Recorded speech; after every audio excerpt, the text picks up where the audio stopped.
আজকের যে অর্থনীতির উপরে গোটা বিশ্ব দাঁড়িয়ে আছে সেটা রয়েছে ইন্টারেস্ট, রিবা বা লভ্যাংশ, সুদের উপরে।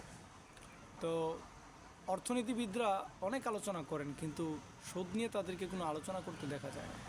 বলা হয় যে অর্থনীতির জিডিপি ফল ডাউন করেছে, আবার জিডিপি বৃদ্ধি হচ্ছে, কিন্তু সুদ কিন্তু এক ধরনের এক্সপ্লয়টেশন, শোষণের মাধ্যমে আজকে গোটা অর্থনীতির সমস্ত সম্পদ গোটা বিশ্বের এক জায়গার মধ্যে পুঞ্জীভূত করা হচ্ছে।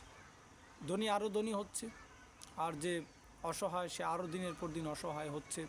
তার বিভিন্ন সংকট চলছে, পারিবারিক সংকট চলছে। একমাত্র সুদের কারণেই গোটা অর্থনীতি ধ্বংসের দিকে এগিয়ে যাচ্ছে বলতে যে ধনীরা ধনী হচ্ছে আর অসহায়রা অসহায় থেকে যাচ্ছে। সমাজের মধ্যে এই যে ডিভিশন বা বিভেদ, এই যে বৈষম্য, এটার জন্য একমাত্র